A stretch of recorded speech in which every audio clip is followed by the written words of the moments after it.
Un nuevo programa con visión jurídica que va a ser transmitido por su servidor, el licenciado José Luis Jorge Chávez. Y para esta, ¿qué creen? Para esta inauguración tenemos una madrina y una invitada de lujo.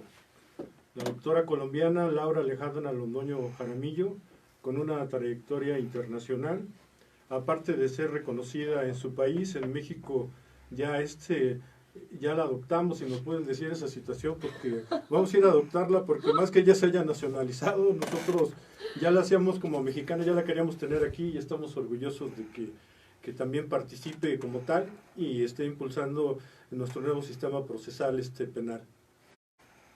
Les voy a hacer una breve descripción de en dónde ella ha participado, ¿sí? Ella ha participado como catedrática y capacitadora en el Instituto de Formación Profesional de la Procuraduría General de Justicia de la Ciudad de México, el Instituto Nacional de Estudios Superiores de Derecho Penal, el Instituto Nacional de Ciencias Penales, el Centro de Investigación y Docencia Económica, entre otras muchas instituciones, y porque ella está dentro de las instituciones públicas, instituciones privadas como nuestros colegios. Hoy vamos a tener una magna conferencia con ella en la sede Iztapaluca del Colegio de Abogados del Valle de Texcoco. También este evento es coordinado por la Asociación de Profesionistas de Derecho, Ciencias Forenses y Universitarios, AC, en la cual tengo el gusto de presidir.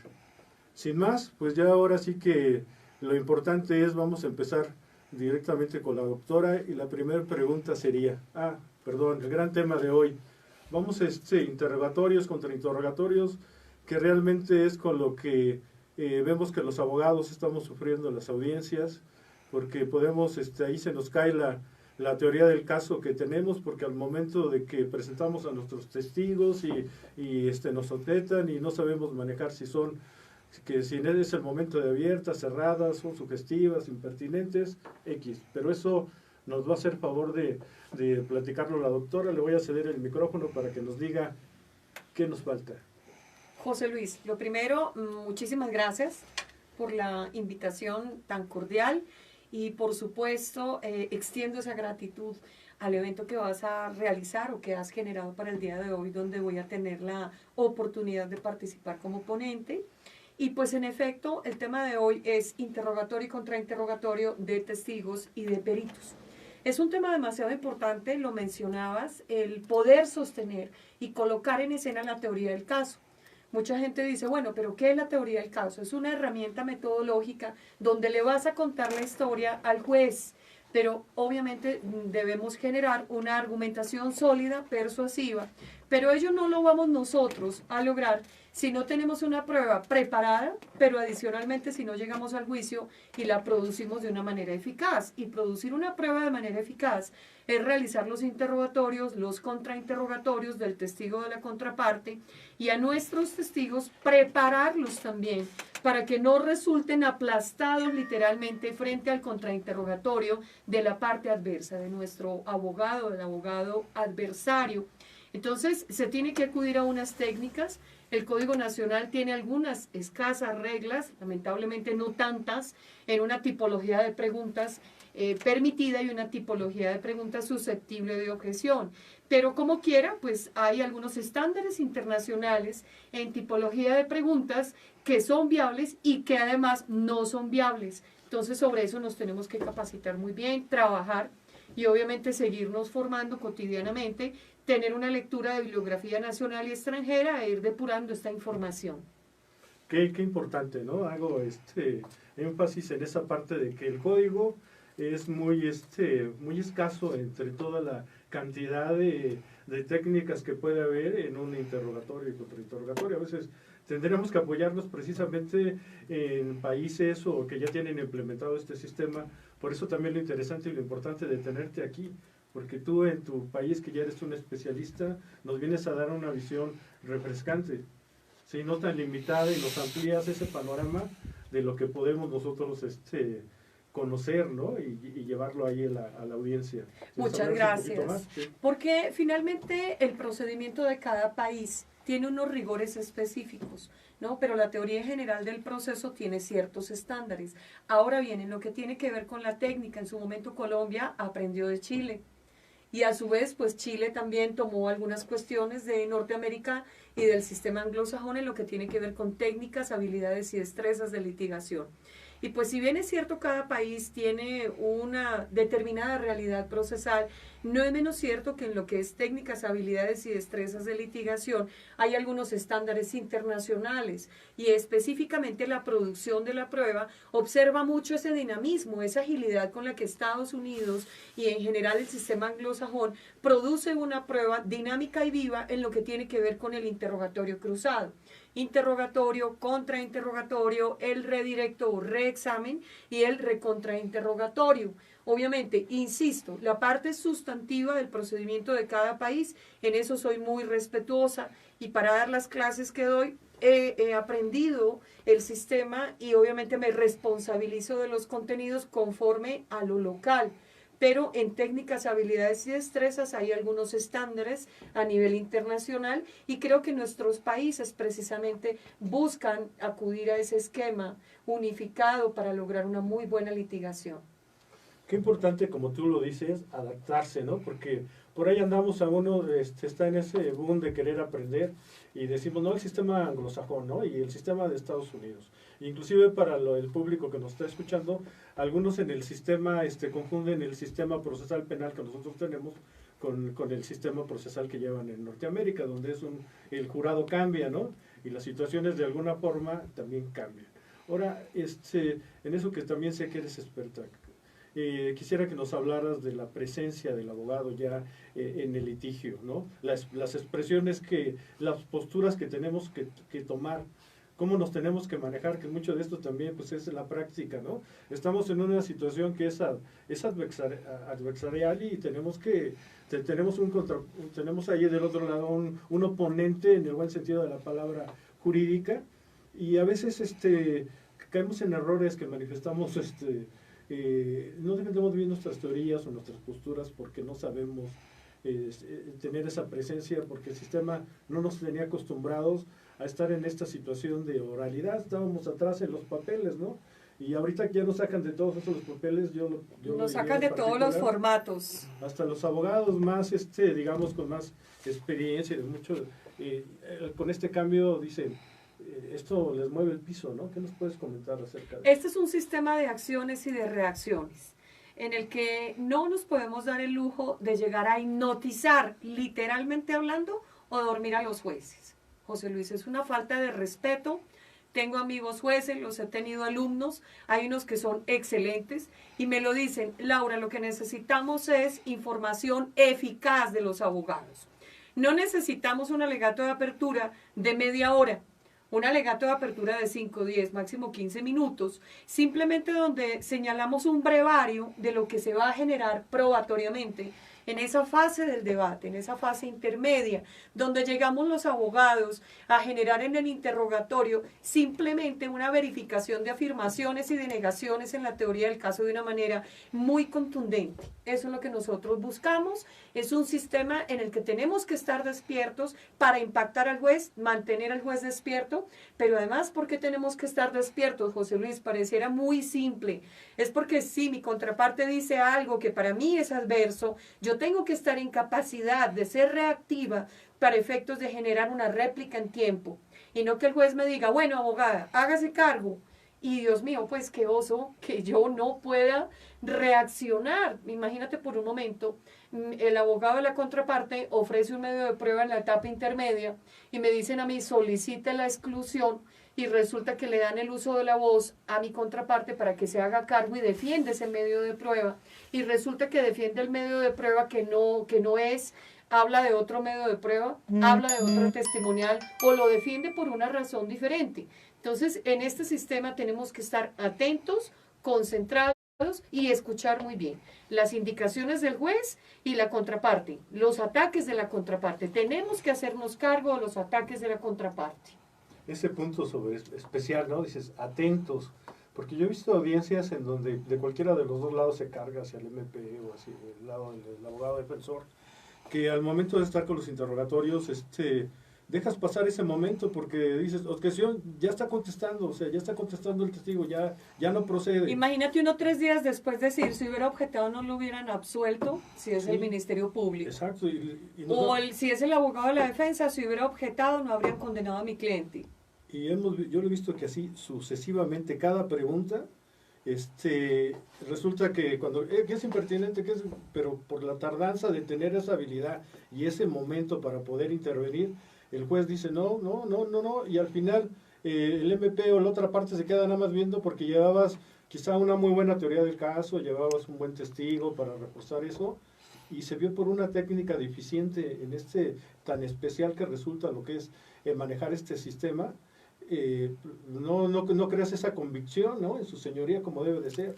Y otro punto más, ¿no?, decías el juez, y que hemos tenido el gusto, ustedes verán por qué me siento muy afortunado de tener a la doctora Laura Alejandra Londoño hoy con nosotros, porque tuve la oportunidad de tomar un taller con ella en el Instituto Nacional de Ciencias Penales, un instituto que es de formación para los abogados y el más importante que tenemos a nivel Latinoamérica, o sea, con un reconocimiento internacional. Muchas gracias. Entonces, tener aquí a la doctora y que sea capacitadora de ahí, créanme que no es poca cosa, ¿no? Y tiene tan analizado el sistema, no nada más en esta parte, sino todo, sobre todo en general, porque inclusive nos refería, dice, su señoría no quiere que le vayamos a decir 30 minutos ahí de un alegato. de un alegato inicial y ese tipo de cosas, ¿no? Quieren que sea breve, la palabra sería breve y conciso, ¿no? Breve, preciso, Sí, conciso, y lo mismo las preguntas. A veces las preguntas, José Luis, la gente cree que porque tienes un testigo enfrente y estás facultado para realizar una pregunta abierta, no puedes incurrir en el error de generar, por ejemplo, una pregunta argumentativa. Las preguntas argumentativas son aquellas que llevan implícita una respuesta, que llevan implícita la explicación que queremos del testigo. Y si nosotros ya le estamos colocando la respuesta con la explicación, el mismo testigo, técnicamente hablando, queda con cara de plof. Bueno, pero ¿qué voy a dar de respuesta si ya me están interrogando con la respuesta?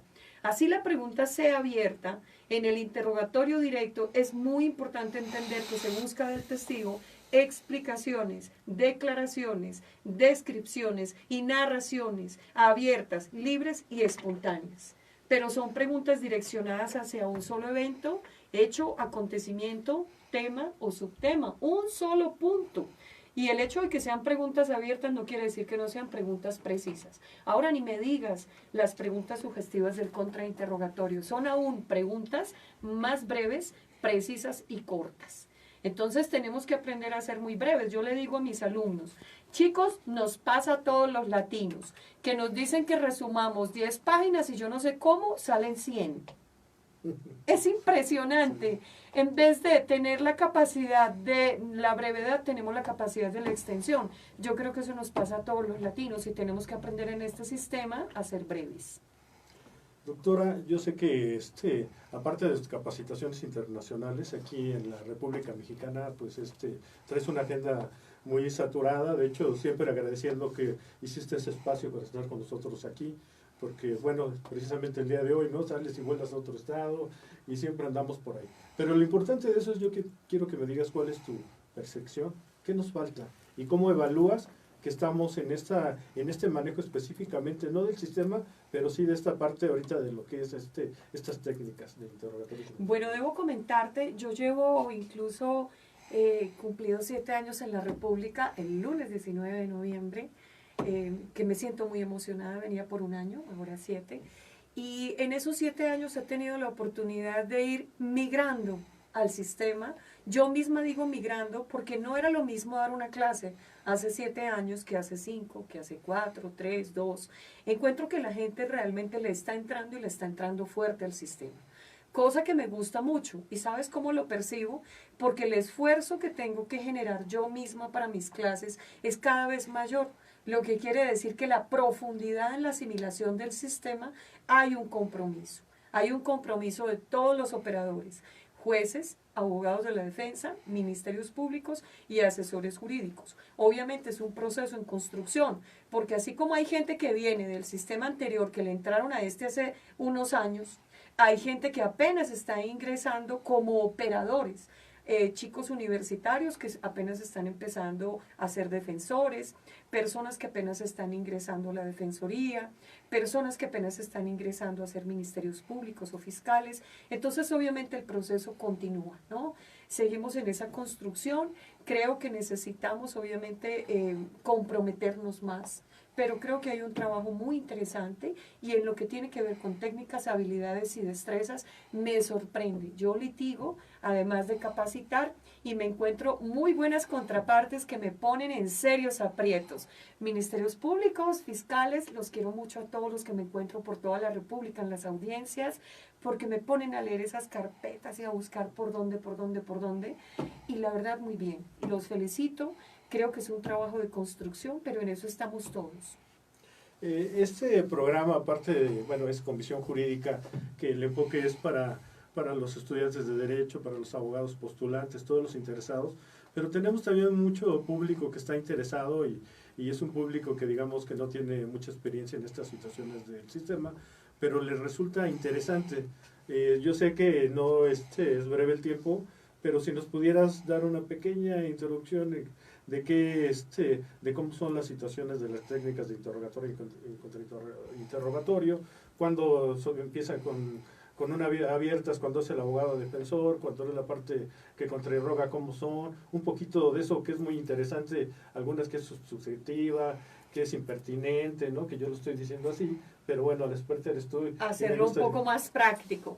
Bueno, muy bien. Cuando nosotros tenemos en este sistema a un testigo o a un perito ubicado en esa audiencia de juicio ante el juez y ante la contraparte, estamos hablando de salas que son abiertas donde puede ingresar cualquier persona, a menos que el juez solicite o ordene pues que salgan todas y que queden solamente las partes porque se presentan alguna de aquellas circunstancias que limita, digamos, o matiza ese principio de la publicidad y que solamente se queden las partes interrogando, ¿no? El Ministerio Público y el abogado de la defensa.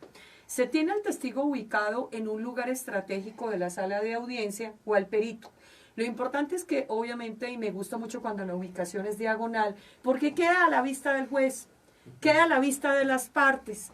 Y es importante, y yo siempre lo aplico con mis testigos y con mis peritos, le digo, por favor, al momento de dar una respuesta, diríjase al juez. ¿Y qué crees, José Luis? Que con eso hasta despiertan los jueces y querían llegar a whatsappear ahí. Sí. Entonces, como que con eso reaccionan y, a ver, me tengo que involucrar. Oye, te estoy llevando una pieza del rompecabezas de tu sentencia, absolutoria o condenatoria. Entonces te tienes que involucrar visual y auditivamente con ese deponente, con ese órgano de la prueba. Tienes que involucrarte y escucharlo y observarlo.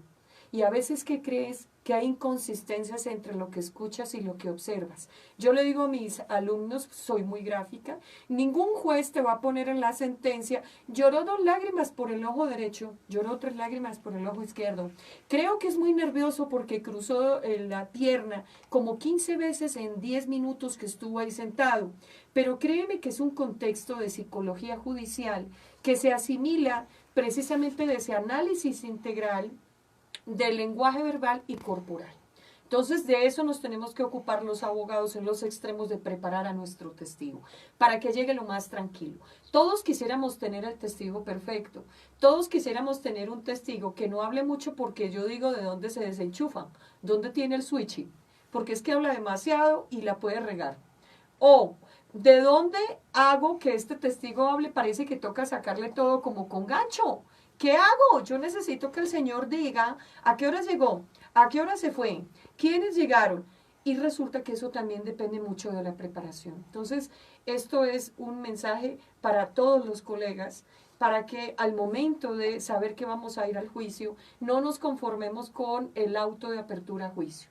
Es necesario sentarnos a trabajar con los testigos, con los peritos. Yo sé que a veces institucionalmente no hay las mejores condiciones y me dirán muchos, profesora, estoy lleno de procesos.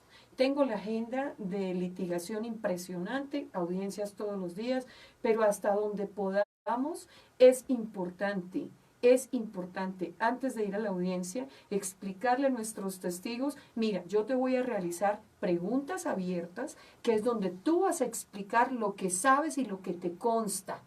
Y ojo, porque la contraparte va a llegar a realizarte preguntas sugestivas. Abogada, ¿eso qué es? Bueno, son preguntas cortas y breves donde prácticamente casi te dicen que tú no puedes sino decir sí o no. ¿Es cierto que usted estaba en tal lugar entre las 3 y las 5 de la tarde, el 23 de noviembre? Sí. ¿Usted dijo en respuesta anterior tal cosa? Sí.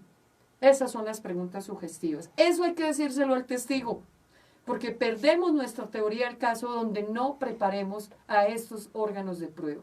Entonces, básicamente, y esto es un llamado, no se nos puede olvidar, pero una cosa es preparar y otra cosa es aleccionar. Así es. Tocando, ¿no? Uno de los principios del sistema es la inmediación, ¿no? Que estén las partes ahí. Y ya la doctora ahorita nos hace favor de darnos, profundizar ya en técnicas especializadas, que parte de la conferencia del día de hoy va a ser en ese sentido, de darnos los puntos finos, porque cuando nos encontramos que a la hora de contrainterrogar un testigo y es un testigo hostil, tenemos que utilizar otro tipo de, a veces también en esa parte... Es un arma de doble filo. La figura del testigo hostil está en el artículo 374 del Código Nacional de Procedimientos Penales. Y insisto, el Código Nacional tiene aciertos y desaciertos, José Luis. Lamentablemente, en lo que hace el régimen de pruebas, está muy escaso. Y lamentablemente se nos dice, podrá realizar preguntas sugestivas a quien se conduzca como testigo hostil. Pero no se nos dice que la técnica es, a quien se nos esté complicando, le vamos a pedir al juez que nos permita tratarlo como testigo hostil. Y eso es lo que también le tenemos que decir a nuestros testigos y nuestros peritos. Ojo, tú eres un aliado de mi teoría del caso. Si en el juicio tú empiezas con que se me olvidó, que no sé, que no entiendo, y todavía te coloco la entrevista aquí, y sabes con que no, que eso no lo dijiste, que no sabes, Dios mío, y no puedo yo renunciar ni desistir a esa prueba testimonial, a mí me toca acudir a la aplicación de la técnica del testigo hostil. Lamentablemente el artículo 374 del Código Nacional, creo, debidamente, con el respeto, advierto, se me hace muy escaso para entender la figura del testigo hostil.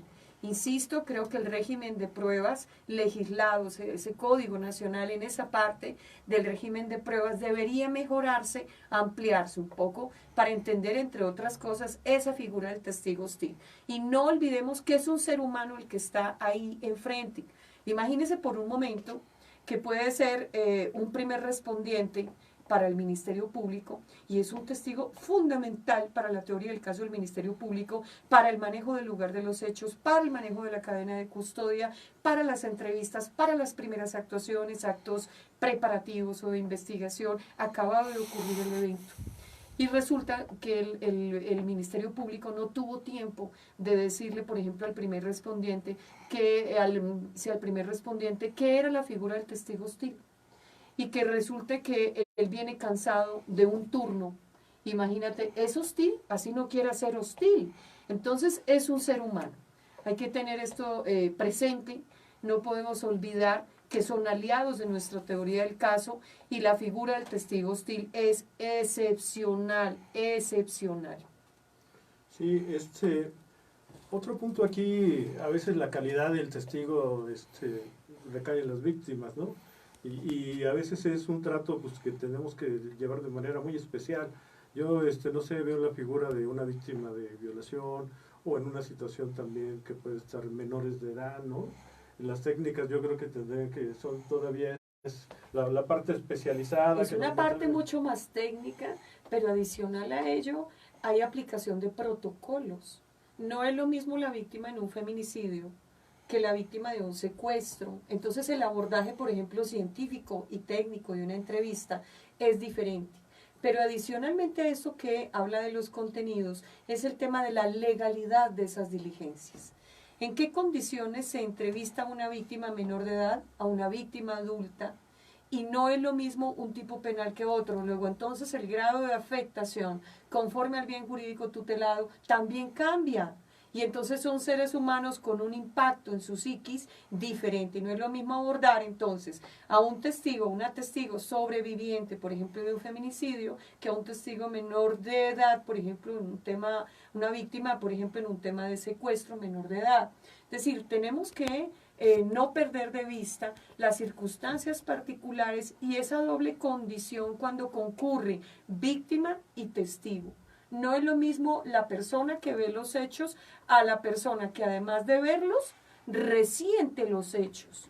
Entonces, esa doble calidad o condición de víctima y testigo en una sola persona es una circunstancia muy particular que va a impactar además la valoración del juez. Y los abogados tenemos que ser responsables en el abordaje científico y técnico de esa calidad probatoria de esa persona donde concurren las dos condiciones, de víctima y de testigo. En este momento de la entrevista, hasta aquí te he presentado como en la parte penal, ¿no? Pero yo sé bien que tú también manejas otras, esta oralidad y estas técnicas de interrogatorio se pueden trasladar a otras materias, como es lo familiar, civil, mercantil. Y seguramente con todos esos cambios también, pues, laboral, y creo que esto va a estar en todos los ámbitos. Quisiera que nos platicaras, porque también hay muchos abogados que a lo mejor no están dentro de la materia penal, pero que tú les digas de la importancia de conocerlo. Es demasiado importante. El tópico que estás tocando, José Luis, es cierto. Justo hace 3 meses, escasos 3 meses, di una capacitación en actividad probatoria precisamente en derecho mercantil y trabajaba algún caso precisamente en esa materia para hacerlo práctico, pues la verdad el 50% de mis cursos, si no el 60% y hasta el 70%, me lo solicitan que sean muy prácticos. Y trabajaba precisamente 3 días intensivo un curso precisamente en materia mercantil, porque sí el abordaje de los testigos, la tipología de las preguntas y las preguntas objetables es muy parecido. Obviamente, aclaro, hay algunas diferencias. Por ejemplo, el tercero en discordia en materia penal no está. El tercero en discordia se mantiene en materia mercantil. La pregunta oficiosa como la prueba oficiosa quedó erradicada del sistema procesal penal, sistema acusatorio, pero obviamente que la pregunta oficiosa por parte del juez mercantil sigue vigente. Es decir, en materia mercantil, si por ejemplo el juez considera que hay que realizar una pregunta al abogado, al perito de la parte demandante, lo realiza sin problema. Si él considera que hay un punto por aclarar que no fue aclarado por los abogados de las partes, en ese sentido lo puede direccionar. En materia penal, obviamente hay algunos cambios, pero la tipología de preguntas, el abordar al testigo y, por ejemplo, decirle, antes de dar respuesta, espérese unos segundos por si escucha la palabra objeción y este juzgador entra a resolver sobre la determinada objeción, eso es vigente y eso es uniforme para todas las áreas. Ok, regresando a nosotros tenemos que, digamos, que integrar la percepción de nuestro sistema a un sistema, digamos, yo lo visualizo así, muy nacional, porque es como que andamos medio revueltos a veces, aunque la interpretación de X maestro normativo en esta chileno, argentino, peruano, hoy el placer de tenerte a ti es que eso que tú nos decías de Colombia, que ya tienen esa práctica, que aprendieron de Chile y todo, lo traen a México y lo están adecuando, porque nosotros estamos en esa transformación, ¿sí? Estamos en ese cambio. Y luego escuchamos, como por decir, en la parte de tu teoría del caso, que maneja un lema, ¿no? Y a mí me decía un juez, es que a veces eso del lema así como que es una... digamos como una actuación, ¿no? Le pones un nombre, una... Es como una etiqueta, es como bautizar el caso. Es como una etiqueta, pero a veces dicen los jueces, no sé cuál es tu percepción, nosotros queremos, y regresamos a lo que estábamos hablando hace rato, que seamos más de fondo. Tú, la parte de los, ¿qué nos recomiendas en ya aplicando este tipo de técnicas con los jueces? En tu percepción, ya nos dijiste, bueno, esos, introductoriamente, esos, alegatos que son muy extensos no funcionan. Si nos sugirieras cuál sería tu técnica, tu percepción para que tuviéramos unos alegatos eficientes, ¿qué nos sugerirías? Muchas gracias. Mira, José Luis, el alegato de apertura o declaración inicial es prácticamente un discurso muy breve al inicio de la etapa de juicio, luego de instalada la audiencia.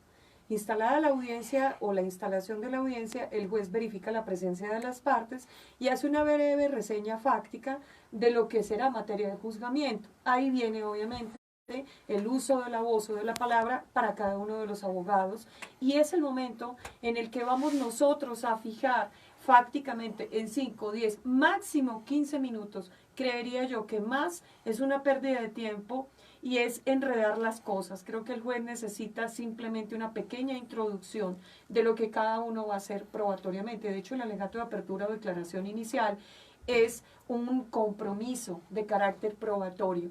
Es, y siempre lo digo, soy muy práctica, es como cuando vemos un noticiero. ¿Qué es lo primero que nosotros vemos de un noticiero? Los titulares. El alegato de apertura o declaración inicial es eso, los titulares. ¿Qué es lo que va el juez a observar? ¿Qué es lo que va a escuchar? ¿Y a qué me voy a comprometer? Los detalles de las testimoniales o de los peritos o de la víctima o si soy el abogado de la defensa y les voy a decir es que mi cliente les dirá, un momento, los detalles los da el órgano de prueba cuando está siendo escuchado. Para eso es la inmediación, para ver nacer la prueba en toda su extensión. Entonces lo único que hacemos nosotros es contar la teoría de manera breve, sucinta y muy precisa y muy clara. Eso es todo.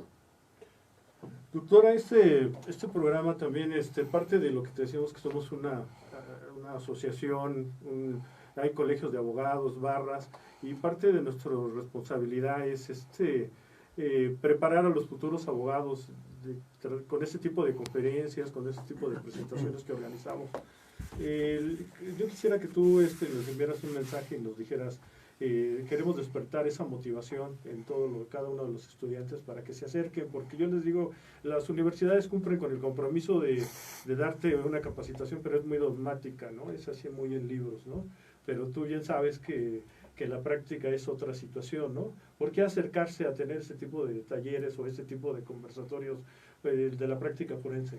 Porque es aterrizar los conocimientos teóricos en la realidad. Es confrontar lo que está sucediendo.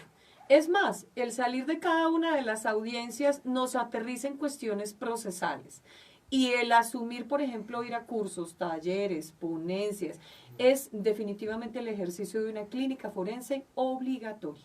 Y las universidades en sus facultades de Derecho, creo que fuerza un llamado importante en generar espacios de clínica forense de práctica con cursos y talleres, para que estos muchachos que son el semillero salgan preparados a afrontar todo lo que tiene que ver con técnicas, habilidades y destrezas de litigación. Hoy es un gusto y una invitación para que vamos a seguir por medio de este programa Comisión Jurídica, impulsando el desarrollo jurídico de los estudiantes, de nuestros abogados, ¿por qué no? Hoy también es un placer que nos están esperando varias universidades ahí en la sede de Iztapaluca, donde vamos a tener el honor de que nos dé la conferencia la doctora Laura Alejandra Londoño Jaramillo. Agradezco también de manera particular al maestro Juan Carlos Barrientos Salinas, que es el director de este espacio y es el que también nos da los apoyos para que se pueda dar este programa, ¿no? Así como al Colegio de Abogados del Valle del Texcoco, y yo mi representación Dirección Iztapaluca, y a mi Asociación de Profesionistas de Derecho, Ciencias Forenses y Universitarios AC. Le doy el agradecimiento a la doctora nuevamente y quisiera que se despidiera de nuestros radioescuchas. Por favor. Oyentes, un abrazo inmenso y bueno, pues a seguir trabajando el resto de la tarde, muy emocionada, feliz de compartir estos espacios de aprendizaje y enseñanza. Muchísimas gracias y feliz resto de tarde.